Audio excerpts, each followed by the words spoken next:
আসসালামু আলাইকুম Imran. Magic English 24 পক্ষ থেকে আপনাদেরকে জানাই শুভেচ্ছা ও স্বাগতম।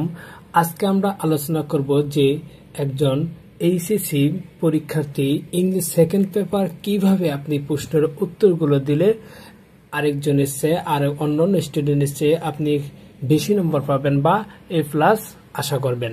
চলেন আমরা দেরি না করে আমরা এইচএসসি সেকেন্ড পেপার ইংলিশ প্রশ্ন লেখার নিয়ম, উত্তর লেখার নিয়ম জেনে নিই। দেখেন, আপনাদের প্রথমে থাকবে কি প্রিপজিশন। আপনাদের আইটেম থাকবে 1 নম্বরে যে প্রিপজিশন। এই প্রিপজিশন আমরা যখন লিখি A B C D এইভাবে আমরা লিখি। এখানে আমরা প্রথমে অ্যান্সারগুলো লিখব। অ্যান্সারগুলো লেখার পর যেখানে আপনার প্রিপজিশন হবে না সেখানে আমরা নো প্রিপজিশন অথবা ক্রস দিতে পারি। কিন্তু আপনারা মনে রাখবেন যে এখানে এই প্রিপজিশন অ্যান্সার করার পর আমরা একটা ভুল করি যে এই প্রিপজিশন অ্যান্সারের পরে আমরা টু উইথ যেগুলো অ্যান্সার হয় তার নিচে আমরা আন্ডারলাইন দিই। এগুলো আমরা আন্ডারলাইন দেব না। আরেকটা কথা মনে রাখবেন যে এই প্রিপজিশন যে আপনারা ABCD লিখলেন, এখানে যদি আপনার 5টার চেয়ে তো অধিক থাকে আপনি এই সারিতে লিখতে পারেন। তখন আপনার যে টিচার খাতাটা কাটবে তখন বেশিক্ষণ দেখা লাগবে না। এই সাইডে আর এই সাইডে দেখলে আপনারা আশা করি ভালো নম্বর পেয়ে যাবেন। তারপরে দেখেন যে আমরা 2 নম্বরে দেখতে পারি যে আপনাদের ফ্রেজ আছে। এই ফ্রেজে আপনারা আর সকল প্রশ্ন লেখার আগে আপনারা হেডলাইন এটা করবেন যে অ্যান্সার টু দ্য কোশ্চেন 1। আবার এখানে 2 নম্বর দেখেন অ্যান্সার টু দ্য কোশ্চেন 2। আপনারা প্রথমে ফ্রেজে লিখে নেবেন অ্যান্সার টু দ্য কোশ্চেন 2। কিন্তু এখানে মনে রাখবেন যে ABCD এইদিকে লিখলেন। তারপরে দেখেন যে আমরা হাতের ডানে এই পাশে আমরা আবার লিখছি FGH যে পর্যন্ত থাকে সে পর্যন্ত আমরা লিখব। এখানে মনে রাখবেন ফ্রেজগুলো আপনাদের বক্সে দেওয়া থাকে। এই বক্স থেকে যদি আমরা ফ্রেজগুলো নিয়ে আসি, এখানে একটা দেখেন have to, had better, would your mind. এখানে 2টা স্মল লেটার আর একটা ক্যাপিটাল লেটার। কেন আমি ক্যাপিটাল লেটার দিছি এখানে মনে রাখবেন যে নোট দিয়ে দিছি আমি যে বাক্য যদি ফুল স্টপ দিয়ে শেষ হয়, মানে একটা বাক্য যে শুরু হবে সেটা যদি ফুল স্টপ দিয়ে শেষ হয় তাহলে ক্যাপিটাল লেটার দিয়ে অ্যান্সার করতে হবে। অর্থাৎ একটা সেন্টেন্স শুরু হয়েছে, শুরু হওয়ার পর আপনার কি হয়েছে ওইটা ফুল স্টপ শেষ, তারপরে একটা বাক্য শুরু হয়েছে, তাহলে প্রথম ওয়ার্ডটা এসে গেল। এই প্রথম ওয়ার্ডটা আসার কারণে এখানে ক্যাপিটাল লেটার দিয়ে শুরু করতে হবে, অ্যান্সার হবে। না হলে স্মল লেটার। যদি ফ্রেজ আকারে থাকে বা ফুল স্টপ দিয়ে শেষ না হয় তাহলে আমরা ফ্রেজ আকারে করব। দেখেন এগুলো হয়তো বাক্যের মাঝে ছিল, তার জন্য এগুলো আমি অ্যান্সার করছি কি স্মল লেটার। কিন্তু এখানে উড ইউর মাইন্ড, উডটা দিয়েছি বড়, কারণ এটা ফুল স্টপ দ্বারা হয়তো শেষ হয়েছে। সে যেখানে ফুল স্টপ দ্বারা শেষ হবে আপনারা ক্যাপিটাল লেটার দিয়ে দিবেন। আশা করি এইভাবে লিখলেও আপনি ভালো নম্বর পেয়ে যাবেন, খাতাটা ভালো দেখা যাবে। তারপরে দেখেন যদি আমরা 3 নম্বরে যাই, এখানে আপনাদের 3 নম্বরে থাকবে যে কমপ্লিটিং সেন্টেন্স। এই কমপ্লিটিং সেন্টেন্স লেখার ক্ষেত্রে আমাদেরকে একটু খেয়াল রাখতে হবে যে অ্যান্সার টু দ্য কোশ্চেন নং 3 আপনারা এটা তো লিখবেন। লেখার পর এখানে দেখেন ABCD এইভাবে যে আমি লিখছি। এখানে দেখেন যে আই এম টেকিং প্রিপারেশন, এইটা যে সেন্টেন্স আমাদের শুরু হয়েছে, এই শুরু হয়েছে এটা আমাদের পরীক্ষার খাতায় লেখার দরকার নেই। আপনারা লিখবেন যে এই ফুল স্টপ যে শুরু হয়েছে, ফুল স্টপের পরে যে এখানে আছে দেখেন যে সেন্টেন্স শুরু হয়েছে my father I do not get it. এখানে দেখেন আপনারা পরীক্ষার খাতার মধ্যে যখন অ্যান্সার করবেন তখন এই পুরোটা না লিখে আপনারা এই মাই ফাদার ফুল স্টপ পর পর্যন্ত থেকে লিখবেন। তারপরে অ্যান্সার যতটুকু লিখবেন এইদিকে এখানে কিন্তু আবার শুধু অ্যান্সারটুকু আপনাকে আন্ডারলাইন করতে হবে। এখানে মনে রাখতে হবে যে আপনার অ্যান্সার যতটুকু হবে সেইটুকুই আপনি আন্ডারলাইন করবেন।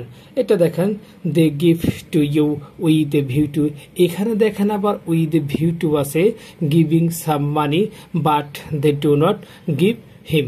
এখানে দেখেন আপনি তো পুরো সেন্টেন্সটাই নিবেন, কারণ এর আগে ফুল স্টপ যদি থাকে ফুল স্টপ শেষ হয়ে গেছে। এখানে উইথ দ্য ভিউ টু আপনি অ্যান্সারটুকু লিখলেন।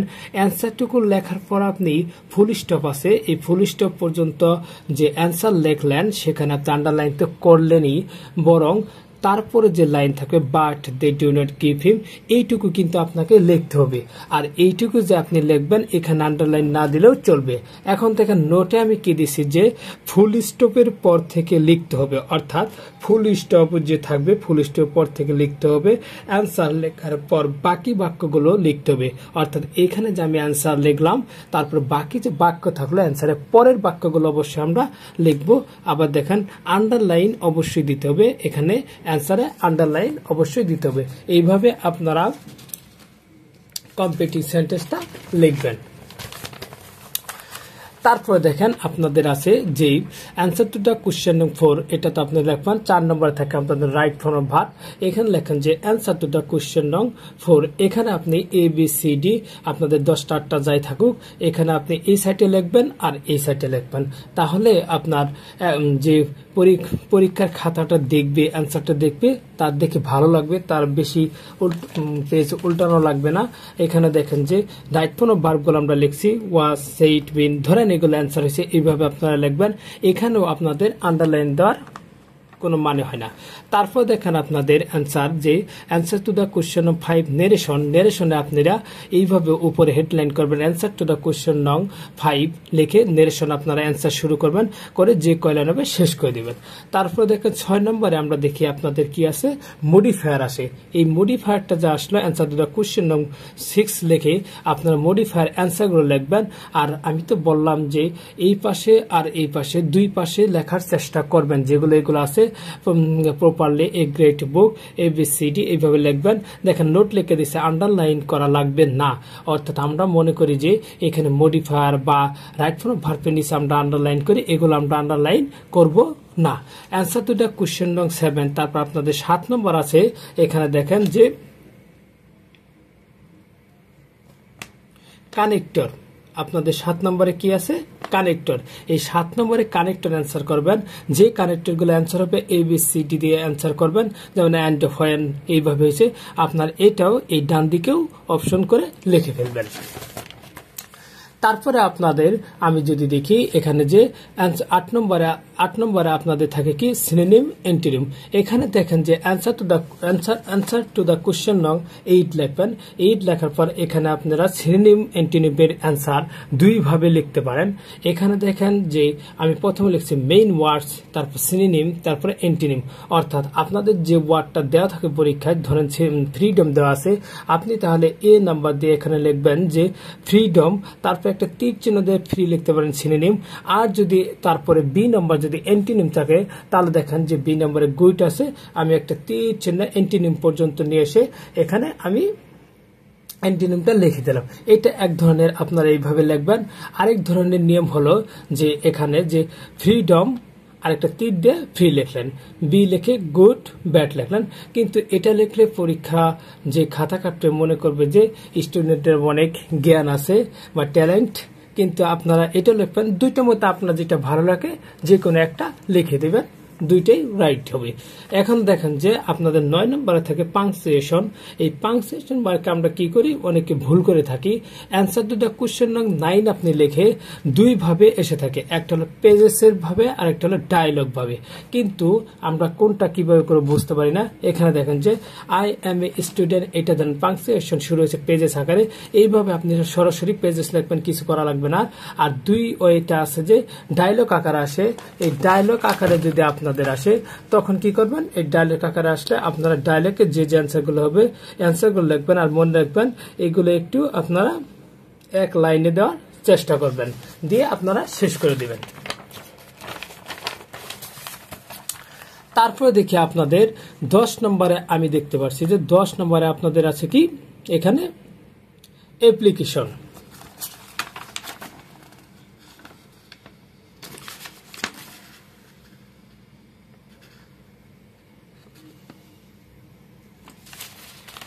10 নম্বরে আছে আপনাদের অ্যাপ্লিকেশন যে আপনারা লিখলেন। অ্যাপ্লিকেশন নিয়মটা আমার এখানে চ্যানেলে বা ইউটিউব চ্যানেলে ফেসবুক পেজে দেওয়া আছে, আপনারা ওখান থেকে নিয়মগুলো জেনে নেবেন যে অ্যাপ্লিকেশন লেখাটার নিয়ম কি। জাস্ট আমি একটু দেখে দিতেছি যে কিভাবে লিখবেন। অ্যান্সার টু দ্য কোশ্চেন 10 লিখে তারপরে ডেট, দি প্রিন্সিপাল, তারপরে এখানে আপনার ওয়াই কলেজ দিচ্ছে, আপনার কলেজের নাম, সাবজেক্ট যা আছে সাবজেক্ট লিখবে sir, I bake respectfully two state, এইরকম লেখা শুরু করে আপনার এখানে একটু গ্যাপ রেখে তারপরে এখানে পরে এটা লিখে তারপর আপনারা সমাধান টানবেন যে ইউর ইবার ফেথফুল ওবিডিয়েন্টলি, এগুলো লিখে এখানে আপনার নাম লিখে দেবেন, যার নাম লিখবেন। এখানে দেখেন যে স্টুডেন্ট অফ ইয়ার কলেজ, এইভাবে আপনারা অ্যাপ্লিকেশন লিখবেন। আর এই অ্যাপ্লিকেশন লেখার নিয়ম আমার পেজে দেওয়া আছে, আপনারা নিয়ে নেবেন এখান থেকে। 10 নম্বরে আপনাদের আসবে হয় অ্যাপ্লিকেশন, না হয় ইমেইল। ইমেইলে আপনারা অনেকে ভুল করে থাকেন। ইমেইলে প্রথমে লিখবেন যে অ্যান্সার টু দ্য কোশ্চেন 10, তারপর from to sent, subject dear father বা মম বা সিস্টার, যেটা লেখেন লিখবেন। এখানে দেখেন যে এখানে আমার নাম লিখছি, এখানে আপনারা যে যার নাম থাকে সেটা লিখবেন, যদি না থাকে আপনাদের নামই লিখে দেবেন যদি আপনাদের চায়। তারপর দেখেন টু এর সাথে এখানে লিখছি সেন্টে কত তারিখে কখন দিছি, সাবজেক্ট যা থাকবে তাই লিখবেন, ডিয়ার যা থাকবে তাই লিখবেন। তারপরে এদিকে আপনি লেখা শুরু করবেন, ডিয়ার লিখে এখানে লেখা শুরু করবেন। লেখা শুরু করার পর লাস্টে লিখবেন উইথ বেস্ট রিগার্ডস বা উইথ বেস্ট উইশ, এসে নো মোর টু দে, এগুলো লিখতে পারেন। লেখার পর আপনি কি করবেন, এখানে ইউর ইভার লিখে আপনার নাম বা ওখানে ফর্মে যার নাম থাকবে সেটা লিখবেন। অর্থাৎ এখানে দেখেন যে আমি একটা নোট দিছি, এই নোটে আপনি দেখবেন যে এখানে কি ফর্মে যার নাম থাকবে শেষে তার নাম হবে। অর্থাৎ এই ফর্মে আমরা কি লিখছি, আমার নাম, এই জন্য আমি শেষে লিখে দিছি কি আমার, এখানে শেষে লিখে দিচ্ছি আমার নাম। আপনারা যে নাম দেবেন সেখানে লিখবেন। 2 নম্বরে দেখেন আমি শর্ত যদি দেখি, 2 নম্বরে আপনারা ভালো করে দেখবেন যে এখানে কি আছে, যে ইমেইলের ঠিকানা স্মল লেটারে হয়। অর্থাৎ ইমেইলের যে ফর্ম, এই ঠিকানাগুলো সবসময় কি হবে, স্মল লেটারে হবে। আপনারা ইমেইলের লেখার নিয়ম আমার পেজে দেওয়া আছে, ওখান থেকে নিয়ে নেবেন। জাস্ট আমি ফর্মেটটা দেখা দিলাম যে কিভাবে অ্যান্সার করবেন। তারপরে যদি আমরা দেখি যে আপনাদের 11 নম্বরে আছে কি, 11 নম্বরে আমরা দেখতে পাচ্ছি যে একটা প্যারাগ্রাফ আসবে। সেই প্যারাগ্রাফ ধরেন আওয়ার ন্যাশনাল ফ্ল্যাগ আছে। এখানে আপনারা প্রথমে লিখবেন অ্যান্সার টু দ্য কোশ্চেন নং 11 লিখে আওয়ার ন্যাশনাল ফ্ল্যাগটা যে লিখলেন, এই ন্যাশনাল, আমরা একটা ভুল করে কি থাকে জানেন, যে এখানে আওয়ার ন্যাশনাল ফ্ল্যাগ করে আমরা এখানে আন্ডারলাইন করি না। কখনোই আপনি আন্ডারলাইন করবেন না, কারণ আপনারা অনেক বই আছে গ্রামার, ওখানে আপনারা দেখতে পারেন যে প্যারাগ্রাফ যে লিখে তারা কখনো এর নিচে আন্ডারলাইন করে না। আমরা বই নিয়মে লিখবো, এখানে আন্ডারলাইন না করি। এখানে আপনি হেডলাইন লিখে টাইটেলটা লিখে এখানে শুরু করবেন, আন্ডারস্ট্যান্ড যা লেখা লিখবেন। এখান থেকে আপনারা 3 থেকে 3.5 পেজ লিখলে ভালো নাম্বার পাবেন। আর টাইটেলে আন্ডারলাইন করা দেব না বা আন্ডারলাইন করব না, এটা আপনারা মনে রাখবেন। তারপরে দেখেন 12 নম্বরে আছে আপনাদের আরেকটি প্যারাগ্রাফ, এটি একটু বড়। এখানে দেখেন যে 12 নম্বর প্যারাগ্রাফটা লিখবেন অ্যান্সার টু দ্য কোশ্চেন নং 12 বা 12 লিখে আপনারা হেডলাইন লিখবেন বা টাইটেল লিখবেন village life and city life. এখানে লিখে আপনি শুরু করবেন their village life and city life, এটা লেখা আপনারা শুরু করবেন। শুরু করার পর এখানে অবশ্যই আপনারা কি দিবেন না, আন্ডারলাইন করবেন না, কখনোই আন্ডারলাইন করবেন না। এখানে দেখেন দেয়ার আর শুরু করলেন। তারপরে আপনার মধ্যে 3 থেকে 3.5 পেজ বা 3 থেকে 3.5 পেজে লিখলে ভালো নম্বর পাবেন। আশা করি আপনারা এই প্রশ্ন লেখাতে উপকৃত হবেন। সবাই ভালো করে পরীক্ষা দেন, আর এইভাবে প্রশ্ন লিখলে অবশ্যই আপনি অন্যের থেকে ভালো অ্যান্সার করে আসলে ভালো নম্বর পাবেন এবং A+ও পাবেন। তারপরে দেখেন যে এখানে আমার ফেসবুক পেজ দেওয়া আছে ম্যাজিক ইংলিশ 24 আর ইউটিউব চ্যানেল দেওয়া আছে ম্যাজিক ইংলিশ 24।